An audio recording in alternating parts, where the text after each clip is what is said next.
Hello दोस्तों। आज हम स्टार्ट कर रहे हैं एक नया चैप्टर और ये क्लासिफिकेशन में बहुत ही हेल्पफुल है। हम प्रैक्टिकल की कुछ चैप्टर से स्टार्ट कर रहे हैं। प्रैक्टिकल की ऑनलाइन क्लासेस जिन स्टूडेंट्स को चाहिए वो ऑनलाइन क्लासेस के लिए संपर्क कर सकते हैं हमसे। यहाँ पर हम स्टार्ट कर रहे हैं नोटेशन। नोटेशन के need, function, types, mnemonics. Notation कैसे हेल्पफुल है, अंकन कैसे हेल्पफुल है एक क्लासिफिकेशन स्कीम में। जब भी हम एक क्लासिफिकेशन स्कीम बनाते हैं उसमें नोटेशन का क्या रोल है यहाँ हम देखने जा रहे हैं। तो आपको प्रैक्टिकल में, आप जब प्रैक्टिकल के लिए तैयार हो रहे हो या कर रहे हो तो इसमें ये चैप्टर, ये वीडियो बहुत इंपॉर्टेंट होने वाला है। तो स्टार्ट करते हैं नोटेशन। अंकन का अर्थ, उसकी परिभाषा यहाँ पर बताई गई है। पुस्तकालय वर्गीकरण में अंकन की आवश्यकता क्या है उसके बारे में बताया गया है। अंकन के कार्य बताए गए और अंकन के अच्छे गुण और स्मरणशीलता में उसकी पहचान बताई गई है। तो अंकन का विषय प्रवेश, अंकन के कार्य, प्रकार, ये चैप्टर है। विषय प्रवेश में अंकन, अंकन जिसे नोटेशन कहते हैं, हिंदी में अंकन कहते हैं। अंकन पुस्तकालय वर्गीकरण का आधार है। पहली लाइन बहुत इंपॉर्टेंट है। अंकन पुस्तकालय वर्गीकरण का आधार है। मतलब कोई भी क्लासिफिकेशन विदाउट अंकन पॉसिबल नहीं है, जो कि इसे ज्ञान वर्गीकरण से पृथक करता है। अंकन के द्वारा पुस्तकालयों में प्रलेखों के फलकों या और उनकी एंट्रीज अन्य ग्रंथ, बिब्लियोग्राफिक टूल या मैकेनिकल ऑर्डर में व्यवस्थित किया जाता है। तो यहाँ पर अंकन के अर्थ, परिभाषा, कार्य, गुण दिया गया है। Meaning of notation. अंकन का अर्थ पुस्तकालय में प्रलेखों को सहायक अनुक्रम यानी कि हेल्पफुल ऑर्डर में व्यवस्थित करने के लिए किसी भी वर्गीकरण पद्धति का प्रयोग किया जाता है। कोई भी वर्गीकरण पद्धति हो यानी कोई भी क्लासिफिकेशन स्कीम हो, वहाँ पर नोटेशन का यूज किया जाता है। वर्गीकरण पद्धति में पुस्तकालय के विषय का प्रतिनिधित्व किसी चिन्ह या संख्या या चिन्ह के द्वारा किया जाता है। अगर आपको नोटेशन बिल्कुल समझ में नहीं आता है तो आप ये समझ लो कि नोटेशन सिर्फ संख्या और चिन्ह है। मतलब सिंबल्स हैं, प्रतीक हैं और कुछ भी नहीं, संख्या या चिन्ह है। ठीक है। जैसे आपके आधार कार्ड में आपके नंबर्स दिए जाते हैं तो आप, वो भी संख्या है, पहचान बताता है आपकी। मोबाइल नंबर संख्या है, डिजिट में होते हैं। तो वैसे ही नोटेशन किसी बुक की पहचान बताता है। जैसे ड्यूई डेसिमल क्लासिफिकेशन स्कीम में, डीडीसी में धर्म, सामाजिक विज्ञान, भाषा, इतिहास का नंबर क्या दे रखा है, क्रमशः 200, 300, 400, 900 दे रखा है। ठीक है। उसी तरह सीसी में अर्थशास्त्र का एक्स, वनस्पति का आई और चिकित्सा विज्ञान का एल, राजनीति शास्त्र का डब्ल्यू दे रखा है। यहाँ ध्यान में रखने की बात यह है कि वर्गीकरण पद्धति में अंकन केवल संख्याओं या अक्षरों तक सीमित नहीं है। सिर्फ संख्या अक्षर नहीं है, यहाँ पर कुछ और चिन्ह प्रयोग किए जाते हैं, कुछ और चिन्ह प्रयोग किए जाते हैं, कुछ और इंडो अरेबिक संख्याएं हैं, डिजिट हैं, उनका यूज किया जाता है अंकन को बनाने के लिए। अ, कुछ ग्रीक लेटर्स हैं, संकेतिक और गणित के जो मैथमेटिकल सिंबल है वो भी यूज किए जाते हैं।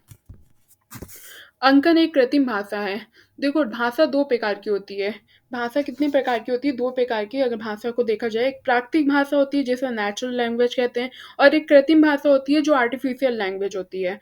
नेचुरल लैंग्वेज में आती है हिंदी, इंग्लिश, है ना, ये सारी नेचुरल लैंग्वेज आती हैं। लाइब्रेरी साइंस, ये नेचुरल लैंग्वेज है। आर्टिफिशियल लैंग्वेज क्या होती है? जो जैसे मैथ है, सिंबल्स हैं, तो आर्टिफिशियल लैंग्वेज होती है ये। तो समझ में आ गया। अंकन एक कृत्रिम भाषा है, एक आर्टिफिशियल लैंग्वेज है जिसका प्रयोग उस प्राकृतिक भाषा के बदले में किया जाता है, जिसका प्रयोग उस नेचुरल लैंग्वेज के बदले में किया जाता है। मतलब नेचुरल लैंग्वेज को हम आर्टिफिशियल लैंग्वेज में चेंज कर देते हैं, जिसमें प्रलेख की विषय वस्तु लिखी होती है, जो सब्जेक्ट लिखा होता है, उसको हम आर्टिफिशियल लैंग्वेज में चेंज कर देते हैं नोटेशन के द्वारा, चिन्हों के द्वारा। यह पद्धति के निर्माणकर्ता पर निर्भर करता है कि वह कृत्रिम भाषा को बनाने के लिए किस प्रकार अंकों और चिन्ह का प्रयोग किया गया है। ये उस पर डिपेंड करता है, क्लासिफिकेशनिस्ट पे डिपेंड करता है जो वर्गीकार बना रहा है, जिसने वर्गाकार बनाया है, जो भी स्कीम उसने अपनी ये बनाई है, जैसे एस आर रंगनाथन ने सीसी बनाया है, तो उस पे डिपेंड करता है, उसके विचार पे डिपेंड करता है कि वो कौन से चिन्हों का उपयोग कर रहा है ना? तो संबंधित वर्गीकरण पद्धति में प्रयुक्त सारे चिन्ह संख्याओं को मिलाकर एक नोटेशनल सिस्टम बनाया जाता है। एक नोटेशनल सिस्टम बनाया जाता है, सारे चिन्ह मिल जाते हैं तो एक नोटेशनल सिस्टम बनाए जाते हैं। यहाँ पर अलग अलग विद्वानों द्वारा परिभाषा दी गई है नोटेशन की।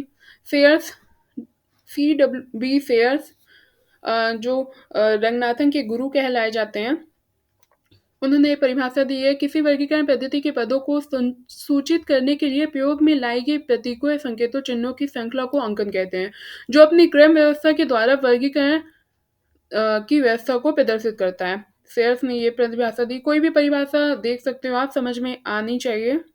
एच ई बिलिस, जिन्होंने आगे चल के ब्लिस क्लासिफिकेशन उन्होंने बनाया था, उन्होंने परिभाषा दी है। बी आई पार्मर, जो बर्नार्ड आई पार्मर है, बर्नार्ड आई पार्मर ने परिभाषा दी है। बर्नार्ड आई पार्मर की बहुत अच्छी बुक्स है, fundamental of library classification. Margaret man, S R Ranganathan की परिभाषा है। एस आर रंगनाथन की परिभाषा देख लेते हैं। किसी वर्गीकरण पद्धति में वर्गों का प्रतिनिधित्व करने के लिए प्रयुक्त क्रमिक अंकों की व्यवस्था को अंकन कहते हैं। सिंपल सी परिभाषा है। उपरोक्त परिभाषा के आधार पर कहा जा सकता है पुस्तकालय वर्गीकरण पद्धति में प्राकृतिक भाषा के बदले में प्रयुक्त चिन्ह और अंक का अंकन कहलाता है। जैसे हमने ऊपर पढ़ा, इस अंकों तथा चिन्हों का अपना ऑर्डिनल वैल्यू होता है। ऑर्डिनल वैल्यू, ऑर्डर नंबर, जैसे फर्स्ट, सेकंड, थर्ड, उनका अपना एक वैल्यू होता है, जिसके आधार पर वर्गीकरण पद्धति में वर्गों उपवर्गों को एक निश्चित क्रम में ऑर्डर में लिखा जाता है। आगे देखते हैं अंकन की आवश्यकता, नीड फंक्शन। अंकन की आवश्यकता क्या पड़ी, क्यों पड़ी, हमें किसी भी चीज की आवश्यकता क्यों पड़ी, इसको बताया गया है। पुस्तकालय वर्गीकरण का मुख्य उद्देश्य पुस्तकालयों को एक यांत्रिक क्रियाविधि प्रदान करना है। मतलब एक मैकेनिकल ऑर्डर, सिस्टमैटिक ऑर्डर में क्लासिफिकेशन, लाइब्रेरी क्लासिफिकेशन को करने के लिए अंकन की पहली जरूरत पड़ी। पहला बताया गया, ठीक है, पहली लाइन पे, जिसके माध्यम से प्रलेखों को सहायक अनुक्रम में व्यवस्थित किया जा सकता है। एक हेल्पफुल ऑर्डर दिया जा सकता है। सहायक अनुक्रम अभी ऐसा होना चाहिए जो विषयों के पदानुक्रम, पारस्परिक संबंध एक दूसरे को रिलेटेड हो। मतलब साइंस की बुक आप रख रहे हो तो एक ही जगह साइंस की बुक हो, अलग अलग बिखर ना जाए। प्रलेखों के विषय वस्तु तथा अन्य बाह्य तत्वों का उल्लेख रखने के लिए लेखक विभिन्न भाषाओं या अंकों का प्रयोग करते हैं।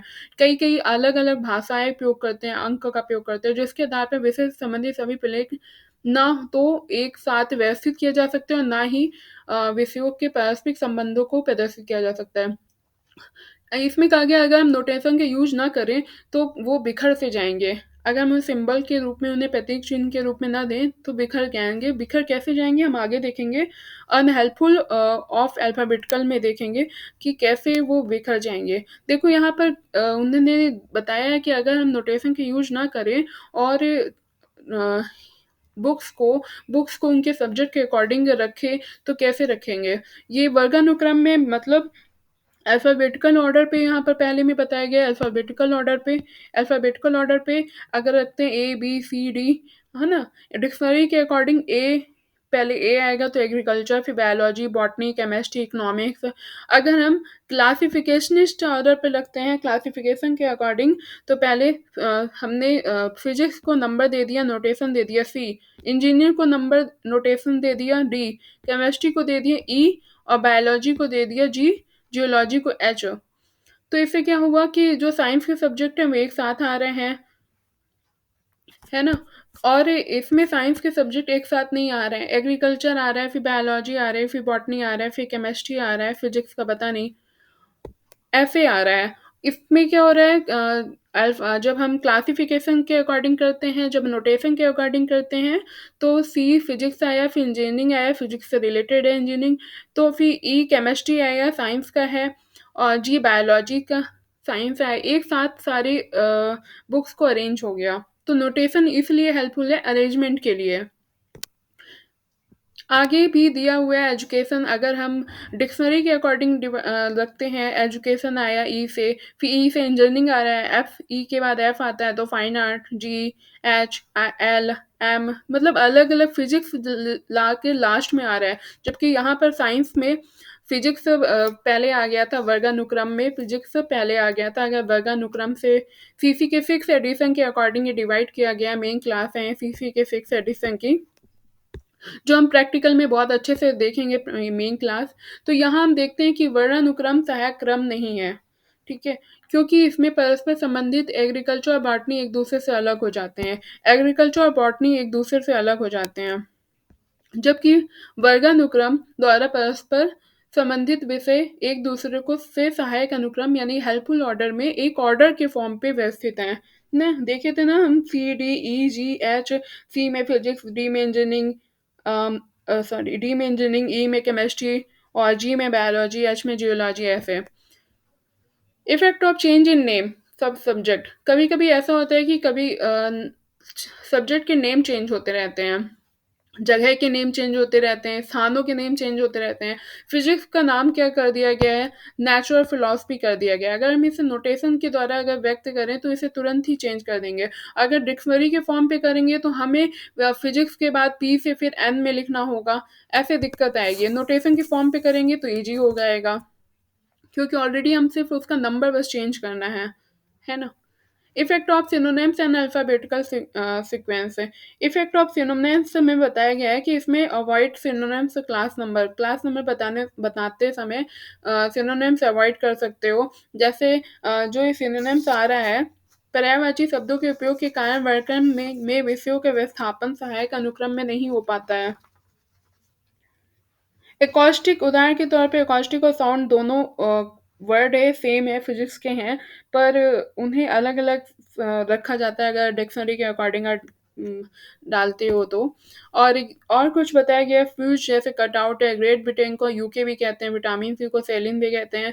तो अगर इन्हें डिक्शनरी के अकॉर्डिंग अरेंज करें तो अलग-अलग रखेंगे, और हम इसे नोटेशन के अकॉर्डिंग रखेंगे तो एक ही नोटेशन में ये सब डाल सकते हैं। Effect of multiplicity of language of alphabetical sequence, एक लैंग्वेज जो वर्णानुक्रम पर भाषाओं का क्या प्रभाव पड़ता है, इसमें बताया गया है कि जिसके प्रत्येक भाषा में विषयों के लिए भिन्न-भिन्न नाम प्रयोग किए जाते हैं, जिसके कारण एक ही विषय के विभिन्न नाम हो सकते हैं। तो उनको अगर नोटेशन के अकॉर्डिंग रखेंगे तो एक विषय एक ही जगह पे आ जाएँगे। Effect of synonyms and alphabetical sentence, homonyms, पहले सिनोनिम्स आ चुके हैं, होमोनिम्स। इसमें क्या होता है कि अवॉइड होमोनिम्स, हेमोनिम्स को अवॉइड किया जाता है जब हम क्लास में नंबर बनाए रखते हैं। Homonyms class number mean one class number denoting more than one specific subject. The class number of each subject each specific subject should be unique. सारी जो क्लास नंबर होती हैं वो अपनी-अपनी यूनिक होती हैं। हर विषय की अपनी-अपनी यूनिक क्लास नंबर बनाई जाती है, और अगर डिक्शनरी के अकॉर्डिंग डालेंगे तो एक की कई क्लास नंबर बन सकती है। तो इस तरह दिक्कत आ जाएगी। अंकन के कार्य, fashion of function of notation. Function क्या दे रखा है? अंकन वर्गीकरण पद्धति के अस्तित्व का मूल आधार है। पहली सबसे पहली लाइन पे भी यही बताया था, अभी भी यही बताया। अंकन की वर्गीकरण पद्धति को उसका स्वरूप और सार्थकता प्रदान करता है। अंकन का प्रमुख कार्य है विषयों के क्रम को यांत्रिक स्वरूप प्रदान करना, एक मैकेनिकल ऑर्डर में व्यवस्थित करना होता है। अंकन अपने क्रम सूचक मान ऑर्डिनल वैल्यू के आधार पर विषयों को रखता है अधीनस्थ वर्गों पे। अंकन से क्या होता है? अल्फाबेटिकल इंडेक्स के रूप में अंकन से पॉसिबल है अल्फ़ाबेटिकल इंडेक्स बनाना पॉसिबल होता है। अल्फ़ाबेटिकल और कैटलॉग और एक क्लासिफ़ाइड कैटलॉग। जब हम कैटलॉग पढ़ेंगे कैसे अल्फ़ाबेटिकल कैटलॉग, क्लासिफ़ाइड कैटलॉग बनते हैं, ये देखेंगे। ये फलकों पर प्रलेखों की वर्गीकृत व्यवस्था को यंत्रवत करता है।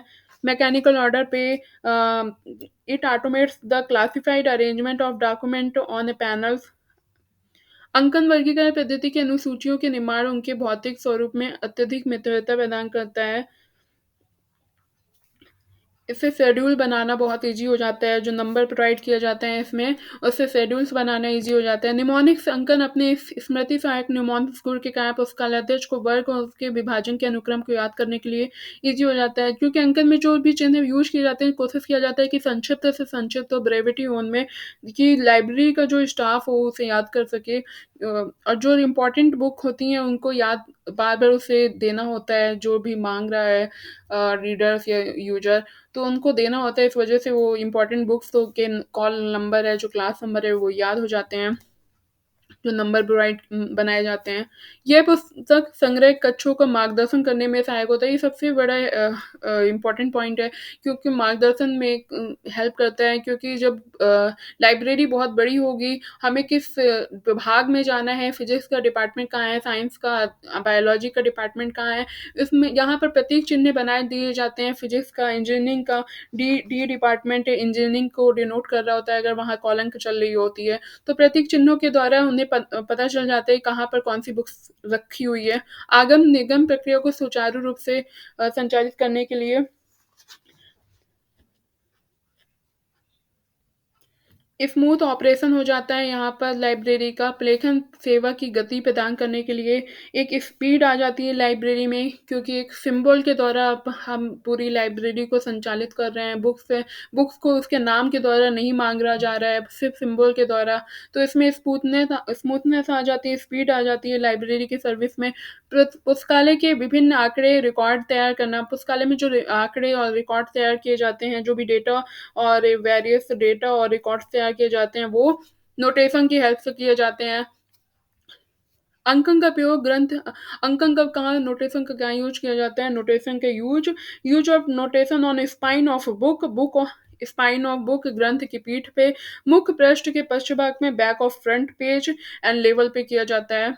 अंकन के प्रकार, टाइप्स ऑफ नोटेशन। देखो नोटेशन 2 टाइप के होते हैं। एक प्योर नोटेशन होता है। प्योर नोटेशन में सिर्फ और सिर्फ एक ही नोटेशन की यूज करना है, एक ही प्रजाति के नोटेशन की यूज करना है। चाहे आप 1 टू 9 यूज कर रहे हो, मतलब नंबर यूज कर रहे हो तो नंबर यूज करो, अल्फ़ाबेटिकल यूज कर रहे हो तो अल्फ़ाबेटिकल यूज करो। शुद्ध नोटेशन जो प्योर नोटेशन का है, उसका प्रयोग सबसे पहले किसने किया था? मेलविल डेवे ने 1876 में बताया था। इसका प्रयोग राइडर्स इंटरनेशनल क्लासिफिकेशन में भी यूज हुआ है।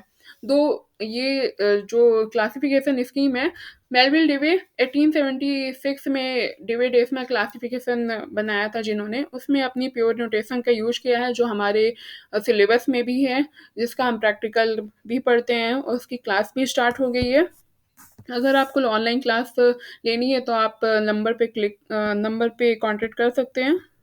शुद्ध अंकन के गुण बताए गए हैं कि उसमें क्या नोटेशन के गुण होंगे। शुद्ध अंकन, एक ही टाइप के नोटेशन यूज़ करो, एक ही प्रजाति के, तो ये बहुत सरल होगा याद रखना, लिखना, पढ़ना। शुद्ध नोटेशन 100, 200, 300 डीडीसी में ऐसे यूज़ किया गया है।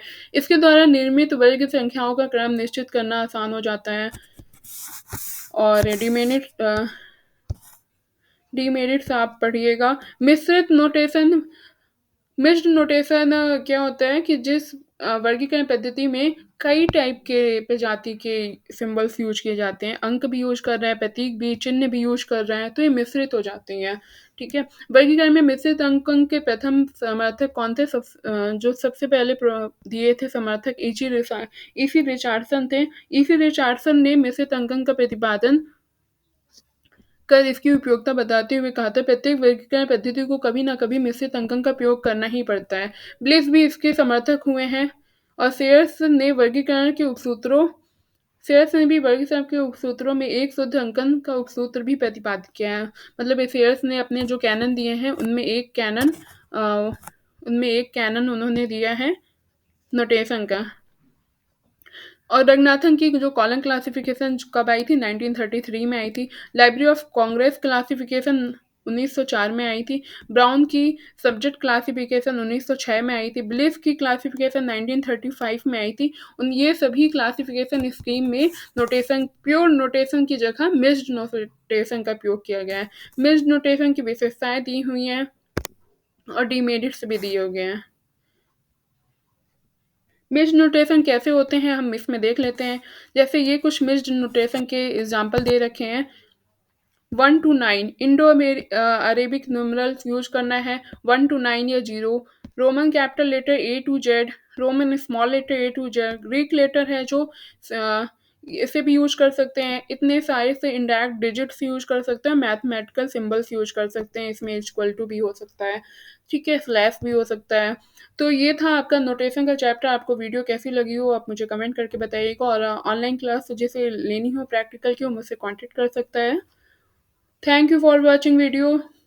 और आपको ये वीडियो हेल्पफुल लगी हो तो आप इस चैनल को सब्सक्राइब करिएगा। आगे की और अच्छी इंपॉर्टेंट वीडियो देखने के लिए हम आगे बढ़ेंगे, कॉमन आइसोलेट, पीएमईएसटी और भी जो टॉपिक हैं प्रैक्टिकल के पहले वो कवर किए जाएंगे, फिर उसके बाद प्रैक्टिकल की ऑनलाइन क्लास लगेगी, तो उसके लिए आप मुझे कॉन्टेक्ट कर सकते हैं। Thank you for watching video.